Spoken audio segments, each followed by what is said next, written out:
Hello and welcome back to another Dare to Game video. Today we're playing Kingdom Come Deliverance, and I wish I could be saying Kingdom Come Deliverance 2, but unfortunately that is not the case. So today we're just playing the original KCD, and I figured what with all of the attention on Kingdom Come Deliverance 2 and the fact that I am more excited for that than absolutely anything else at the moment, I figured I would do a video for KCD since it's been a long time. And I went into my request list, which I do keep a request list whenever people put in a request, even if it's for a game that I don't play anymore or I haven't been covering on the channel for a while. I do oftentimes write those down, and that's what I will be working through today. And given the fact that the second Kingdom Come Deliverance game is going to take place, at least in large part, in Kuttenberg, I figured we'd start with the Kuttenberg Knight armor guide. So just like the old days, we're doing an armor guide in Kingdom Come Deliverance. The cursor on the screen is kind of tripping me out. I don't know if y'all can see that, but I also don't remember that being a thing in the game. Maybe it's just been so long since I played it, but it's bothering me. But in any case, let's just dive on in and start with this armor guide. And so, just starting us off with our first layer. I don't remember how I used to do these videos since it's literally been years, but I think I used to do it in layers. So just starting it off with the bottom layer, we have the clothing layer, and in this layer, we have the necklace,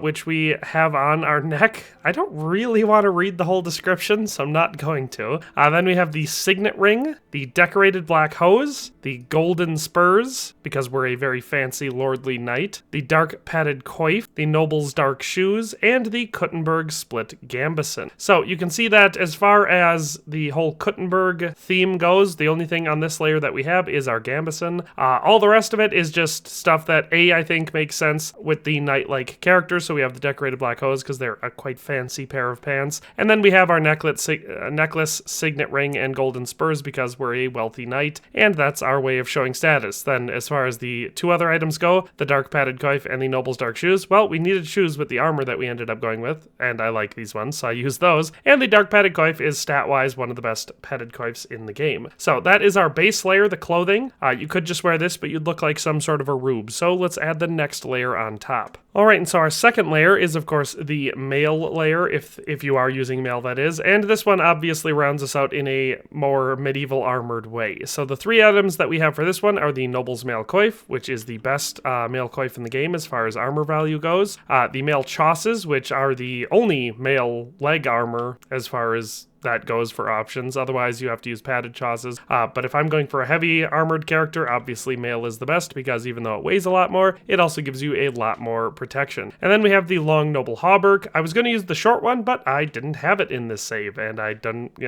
want to run and look for it, so I figured the long one would just have to do. The short one just has shorter sleeves and weighs a little bit less, which is why I was going to use it, because it weighs less and the stats are pretty much the same, if not exactly the same. But that being said, that is our second layer. Let's add on the top layer of armor. Alright, and so for our top layer of armor, we have what I consider to be the Kuttenberg Knight. So all the stuff underneath of it, other than the gambeson, which it would feel weird to have a Kuttenberg Knight that doesn't have the Kuttenberg gambeson. But anyway, you could do the rest of the underneath stuff however you want. But this top layer is important for the look and, of course, the roleplay. So we start with the Kuttenberg cuirass, which it just says this is a back and front cuirass, a type of plate armor that protects the torso against attacks to the chest as well as the back. The cuirass is also equipped with a lance rest.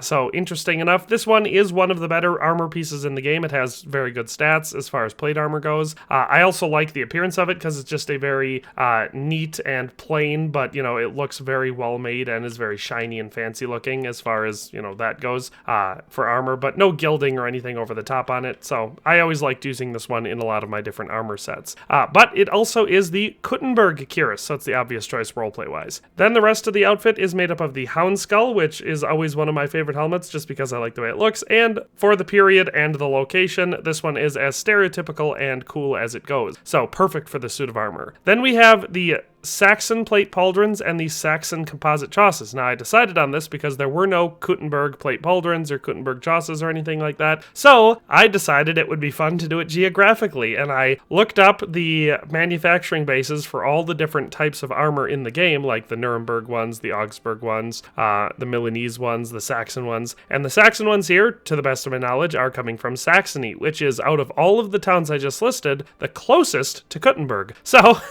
in a roundabout roundabout way, these ones make the most sense to go with the outfit. And of course, I also think they look quite good with it. So that is how we got the Saxon plate pauldrons and the Saxon composite chausses. Then our last piece of armor is the Kuttenberg gauntlets. So once again, we have a item that is actually named for the town that we are building this outfit for. So that is our top layer of armor. That is the quintessential part of it, I guess. Like I said, almost all the rest of the stuff in this video is up to personal preference. I chose it to go the way it does just because, you know, I'm the arbiter of all that is good and right. But yeah, that top layer is the most important out of all the ones. And of course, lastly, our toppest layer, the one that goes on top of the armor, we just have a hood, and you could really use any red hood to go with it because I was kind of trying to match in with all the red that we were seeing in and around Kuttenberg in the trailer for KCD2. I decided to go with my favorite hood in the game, which is also my favorite red hood in the game, which makes sense, which is Sir Radzig's hood, you know. So roleplay wise, it makes sense that this is one that Henry would enjoy wearing, and I think it looks really good with the rest of this suit of armor. And then lastly, just for our weapons for the Kuttenberg Knight, we have the ceremonial mace, which is the best mace in Kingdom Come Deliverance and one of my favorite weapons overall, just because it's fun to beat people down with it. And then of course the cumin metal shield. And I almost went with the kite shield on this one just because it feels more right with the whole Western European vibe that we're going for with the rest of the suit of armor. But I kind of like, well, A, I really like the cumin metal shield. It's one of my favorite shields to use in the game. And B, I think it's fun to carry that with you, you know, that you've defeated, you're this knight from this small rural area, but you've defeated all of these cumins before, so you have one of their shields with you when you go to the big city. Just kind of feels fun roleplay wise.